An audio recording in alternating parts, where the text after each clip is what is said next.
My CEO husband made me watch while his secretary comforted him. My CEO husband and his secretary were having their affair in our cabin, and they'd gone through 3 boxes of condoms. The 4th box was the wrong size. I'd bought it on purpose, and his little secretary burst into tears. I don't want anything from you, Adrian. I've given up everything just to make you happy.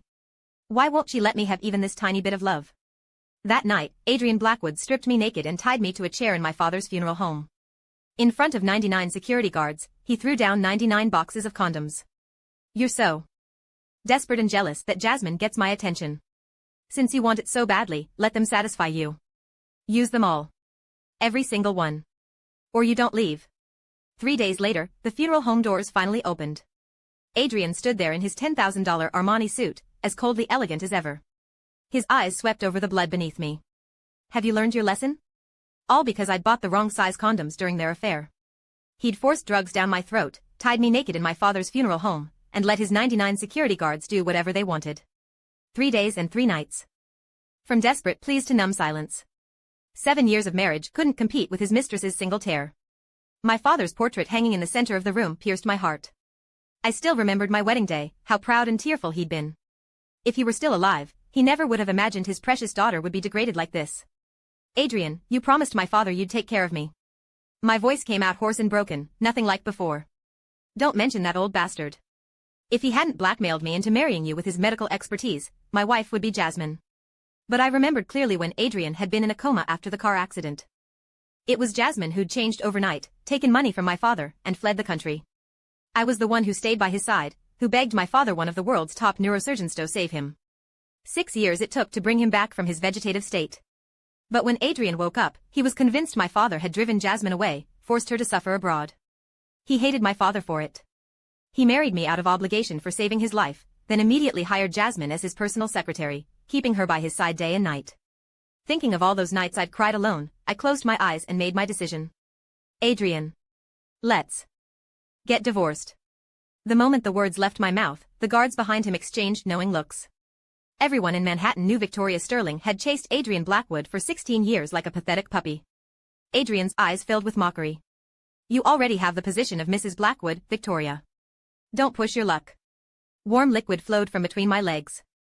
I remembered something, and my vision went black. The baby, my baby. Blood pooled beneath me. Adrian's expression suddenly changed. Victoria. He rushed over and lifted me into his arms. Hospital. Now. Chapter 1. When I woke up in the hospital, the doctor looked at me with disgust. Miss Sterling is fine. It's just. He paused. She was too rough during her period. That's what caused the hemorrhaging. My mind went blank. I asked desperately, what about the baby? How's my baby? 3 days ago, I'd been diagnosed as 1 month pregnant. I hadn't had the chance to tell Adrian before everything fell apart. Baby? What baby? Adrian laughed coldly, his face dark. He regretted that moment of concern. A vicious, lowly woman like Victoria didn't deserve any sympathy. You're so desperate for a man that you'd lie about being pregnant just to compete for my attention? Exactly. Victoria. Even if you're jealous of me, you shouldn't lie about pregnancy to Adrian. Jasmine spoke up, tears suddenly flowing. Adrian, I'm so envious that Victoria can stand beside you openly as your wife. Not like me, nameless, unrecognized. Even the baby in my belly will just be illegitimate. You're pregnant? Adrian froze, then exploded with joy. Really, Jasmine? You're carrying our baby? After his excitement, Adrian turned cold eyes on me. A whore who sleeps around doesn't deserve to carry my child. He laughed cruelly, leaning down to kiss the woman in his arms. Jasmine, only you deserve to bear my children. I lay on the hospital bed, eyes closed, motionless. But memories flooded back uncontrollably. The Blackwood family was Manhattan's wealthiest, a medical dynasty. My father was a medical legend, best friends with Adrian's father. He'd stayed on as chief of surgery at Blackwood Memorial Hospital. I grew up in the Blackwood household, childhood sweethearts with Adrian. He used to be so good to me. In school, when I was bullied, Adrian always stood in front of me. To protect me, he'd fight the school thugs until he was bloody, but still smile and comfort me, promising to protect me forever. I fell for him bit by bit. Until Jasmine appeared. She was one of my father's scholarship students. Timid, poor, frail, that was my first impression. But she was also brilliant, hardworking, eager to learn. My father's star pupil, he'd say. And gradually, Adrian's attention shifted to her. Memories crashed over me as I stared at the ceiling. The door suddenly opened, Jasmine returning alone, throwing a stack of photos at me. Like them? I picked up the photos, humiliation washing over me. A naked woman, eyes glazed with lust, face flushed with desire. Explicitly sexual images, set against the solemn funeral home. Jasmine had photographed everything. Guess what people will say when I post these online? Slut, whore, nympho.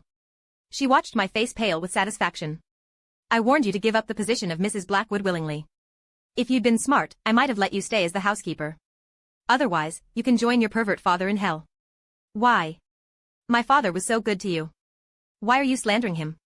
When it came to my father, I demanded answers despite my ruined voice. She was his scholarship student. Yet after returning from abroad, she'd accused him of sexual harassment. Dr. Sterling used to touch my hands. He made me undress and play games with him. In front of news cameras, Jasmine had sobbed beautifully. I was so scared, but he threatened to stop my scholarship if I didn't comply. I wanted to study. The video went viral.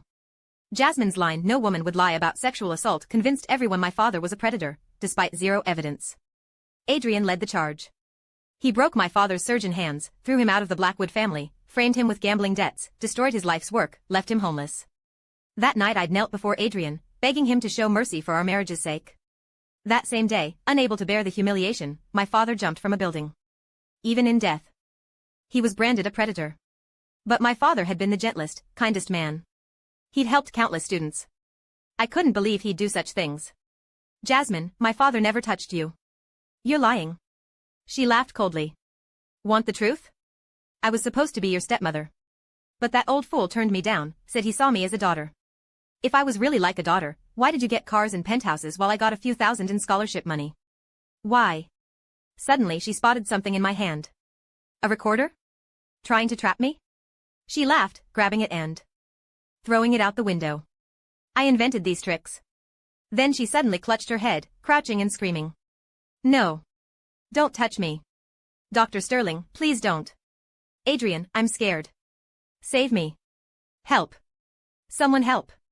Adrian burst in at her cries, gathering her in his arms anxiously. Adrian, my heart hurts so much. The doctor following gasped, Miss Jasmine's depression is flaring up. Adrian's cold gaze locked on me. Victoria, this is all your father's doing. Guards. Throw Sterling's ashes to the dogs.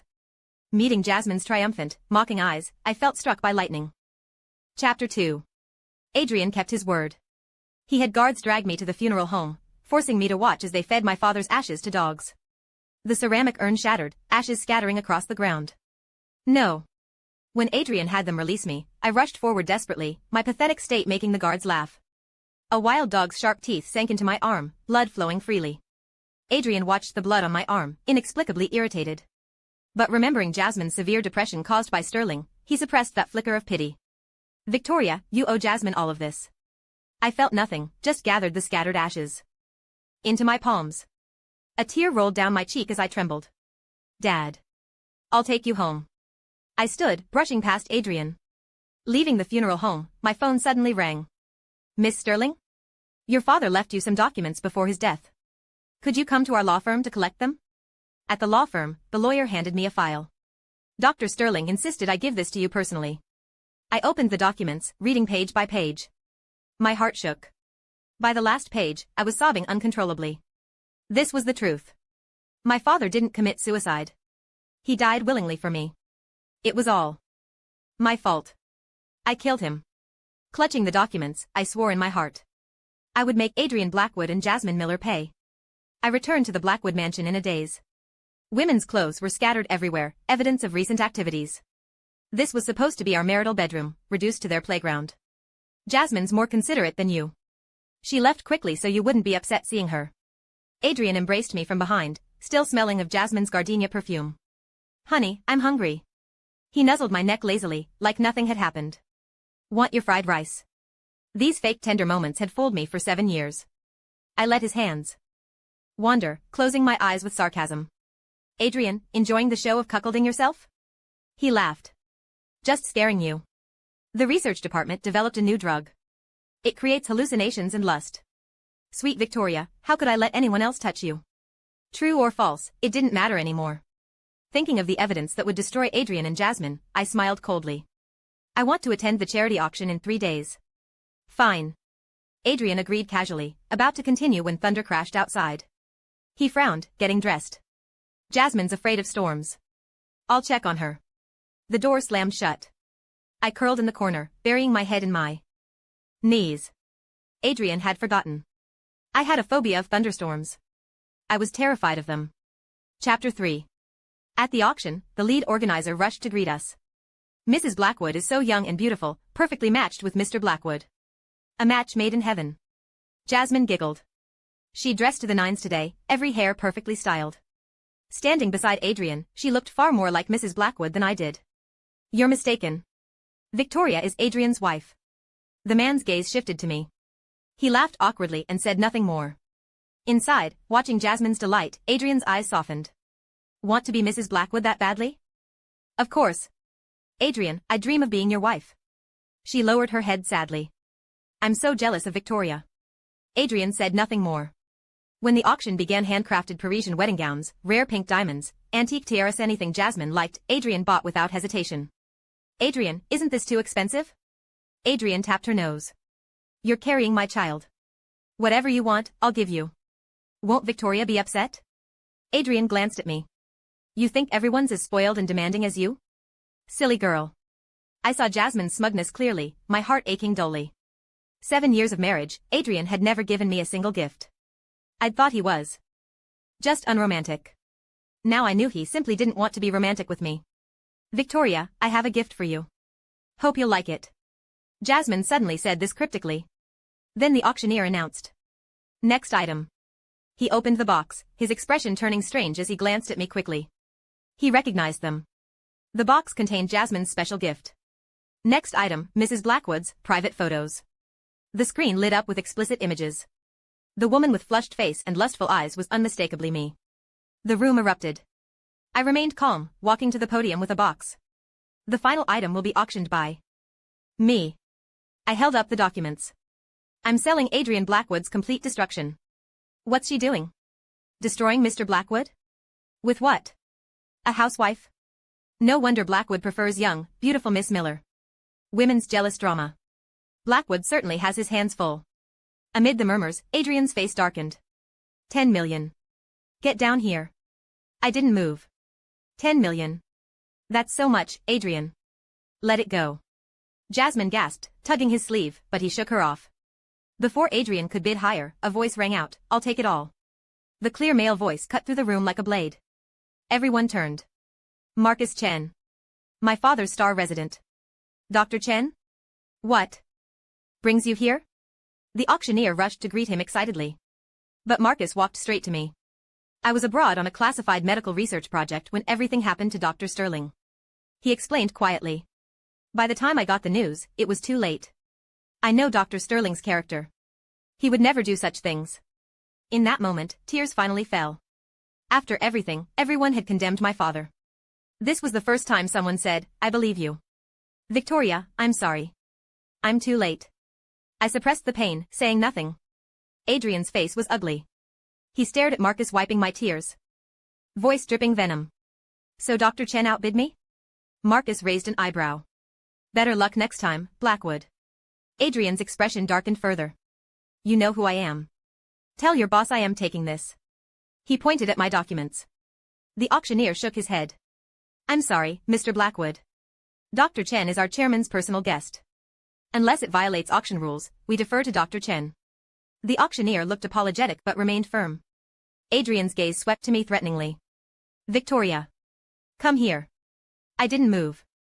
In the next second, the screen lit up again. The long-buried truth finally surfaced. Security footage played on screen. The setting was my father's study. A woman in a revealing dress tiptoed in, hiding behind the door. The moment the room's owner entered, she threw herself at him. Dr. Sterling, I love you. I want to be with you. After her desperate confession, my father frowned and refused. I'm sorry. I have no plans to remarry. When the woman's face became clear, the room exploded. Countless eyes turned to Adrian. That face belonged to Jasmine Miller, who claimed a month ago that my father had assaulted her, triggering her depression. Adrian stared at that familiar face on screen. After a long moment, he spoke slowly. Jasmine, explain. This. Jasmine's face went white. No, Adrian, let me explain, there's something wrong with this video. Yes, something's definitely wrong. If the video's wrong, what about the audio? I pressed play. Jasmine's voice filled the room. But that old fool turned me down, said he saw me as a daughter. If I was really like a daughter, why did you get cars and penthouses while I got a few thousand in scholarship money? Why? That day in the hospital, Jasmine had only seen the recorder in my hand. She hadn't noticed the miniature recording device behind my ear. How could you do this to me? Seeing denial was useless, Jasmine broke down completely. Adrian Blackwood, have you forgotten? 6 years ago when you were unconscious from the accident, they forced me to leave the country. Otherwise, I should have been your wife. I just wanted to play a prank on Dr. Sterling, teach them a small lesson. Who knew he'd actually jump? Adrian, I'm carrying your child. Are you going to let her bully me? She threw herself into Adrian's arms as usual, but he pushed her away. Get away from me. Adrian's vicious gaze locked on Marcus while grabbing my wrist. Victoria, we're going home. He smiled mockingly. Am I not satisfying you? Now you're seducing random men? His words were cut off by Marcus's fist. Shut up. You're not worthy of speaking to her. I'm not worthy? You are? Adrian exploded. They grappled instantly. I couldn't stop them, so I hit Adrian with my purse. Adrian Blackwood, we're getting divorced. Divorce? Impossible. Adrian refused without thinking. He laughed coldly. Divorce me to be with this nobody? Victoria, dream on.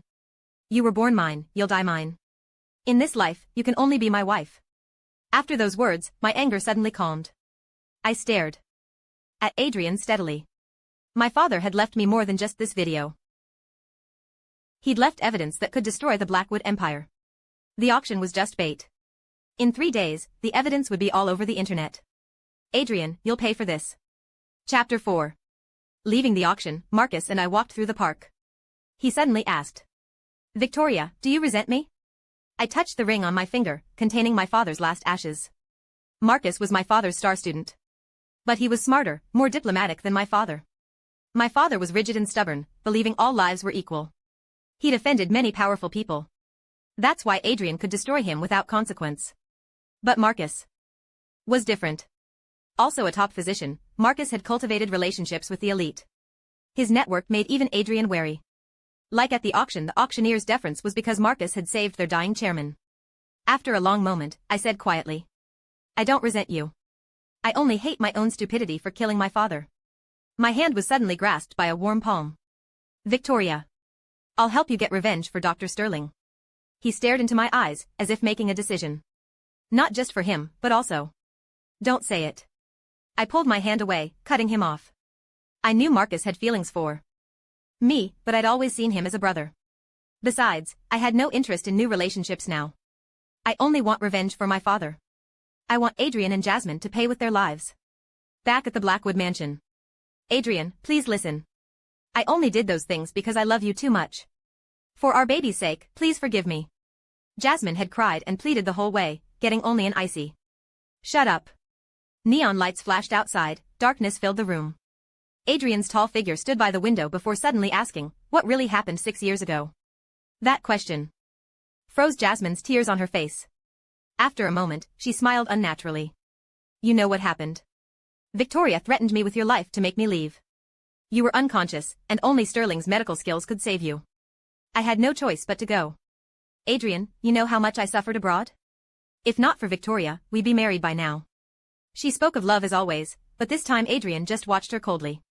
You took $1 million from the Sterlings. Before she could argue, Adrian threw down bank statements. Jasmine's transaction history. She'd hidden it well, but not from Adrian Blackwood when he wanted to investigate. He hadn't before because he'd trusted Jasmine. But realizing Jasmine wasn't the innocent flower he'd thought, he'd grown suspicious. You never mentioned this money. Victoria had mentioned it repeatedly, but he'd never believed her. Inexplicably, Adrian felt a twinge of regret. This money OVE never mentioned it. Adrian's gaze swept over the statement's designer clothes, luxury bags, 5-star hotels. Hardly matching Jasmine's tales of hardship. And Jasmine had returned exactly when the $1 million ran out. You better not let me discover the truth. Adrian's eyes fell on Jasmine's wedding ring, the birthday gift she'd begged for. He suddenly remembered that in 7 years of marriage, he'd never given Victoria a proper gift. James, prepare some bags for my wife. No, I'll choose them myself. As Adrian left the mansion, his assistant caught up. Mr. Blackwood, Miss Miller's birthday party, should we still hold it? 3 days hence was Jasmine's birthday. Adrian had promised a grand celebration. That was before. The assistant needed clarification now. Adrian almost said cancel it. But remembering Victoria's intimacy with that chin man, he said instead. Yes. Why not? After a pause, don't forget to send my wife an invitation. As for Victoria's divorce papers, Adrian tore them up without looking. Chapter 5. Jasmine's birthday party drew Manhattan's elite. Seeing me arrive, Adrian's eyes lit up then darkened at the man beside me. Uninvited guests. Such poor manners, Dr. Chen. Not as poor as Blackwood's, sleeping around. You. Hearing his mockery, Adrian forced a smile. Victoria, I have a gift for you. My gaze fell on the ring in his hand, memories flooding back. Our wedding day, no dress, no rings, not even a ceremony because the groom was unwilling. Just dinner with both families and a marriage certificate. Even so, I'd been happy to marry Adrian. Our first anniversary, I'd gathered courage to ask for a ring as a birthday gift. He'd refused coldly. Every birthday. Since I'd asked for a ring. Always refused. Until Jasmine returned and got the ring I'd never received. Why did he think I'd be moved by scraps now that I no longer wanted them? Ma'am, this is a custom ring Mr. Blackwood commissioned overnight, in your favorite iris design. The assistant's voice cut off. Adrian's jewelry box landed in the trash by my hand. Sorry. Your gifts disgust me. Halfway through the party, I excused myself to call Marcus. It's time. Do it. After hanging up, I found Jasmine waiting outside. So what if he knows the truth? I'm carrying his child. When his anger passes, I'll still be his favorite. Ignoring her provocation, I asked curiously, Jasmine, we had no quarrel. Why do you hate me so much? From our first meeting, she'd targeted me deliberately. The question seemed to enrage her. She exploded. You stupid fool. You know nothing. A simple math test you couldn't even pass. When I told your father, he actually laughed. You know what he said? He said being his daughter, being healthy and happy was enough. But me?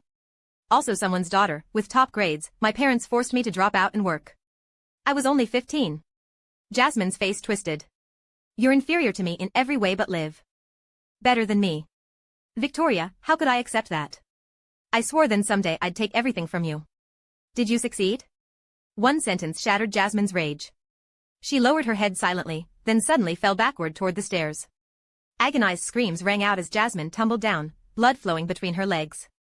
Clutching her stomach, she cried toward the doorway, Ah. My stomach. My baby.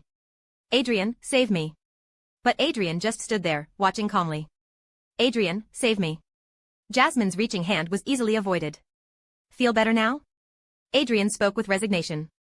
I froze, then burst out laughing. Adrian thought I was happy about Jasmine's miscarriage. He relaxed, certain I was just jealous.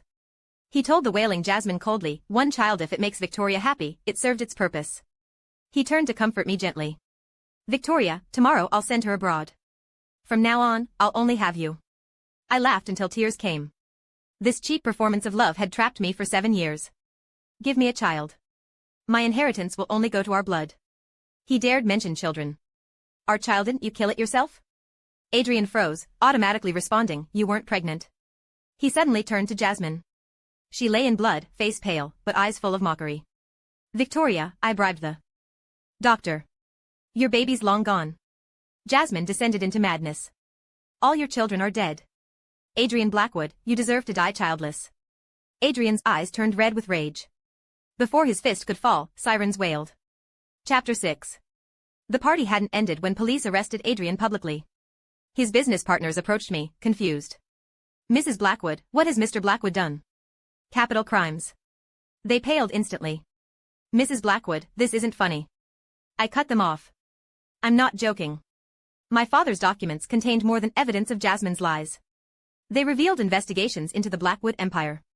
Only then did I learn my father's real role, publicly chief of surgery at Blackwood Memorial, privately investigating their corruption. Altered medical records, suspicious deaths. He'd been uncovering the truth when someone silenced him first. His death was staged as suicide. While I'd stalled Adrian, Marcus and the police had raided the Blackwood estate. As evidence emerged, the Blackwood family's darkness surfaced. Publicly a medical conglomerate with Adrian's father as a philanthropist, privately they engaged in illegal trafficking organs, surrogacy, and worse. The internet exploded. Given the severity, Blackwood Corporation was immediately seized. The empire fell. Adrian received the death penalty. Jasmine got 20 years for distributing pornography and assault. In prison, her story went viral. My father was finally vindicated. I was cleared due to my cooperation. Before his execution, Adrian desperately requested to see me. He'd sign the divorce papers for one request: give me the iris ring. I owe you a wedding ring. Through the bars, Adrian looked broken. I didn't mean for him to die. Victoria, you can't blame me. I offered him money to hand over the evidence. He was too stubborn. He meant my father. Jasmine was right. Your evil bloodline should end. Leaving the prison, the silver iris glinted in the sunlight, too bright to bear. Passing a dumpster, I tossed it in. The end.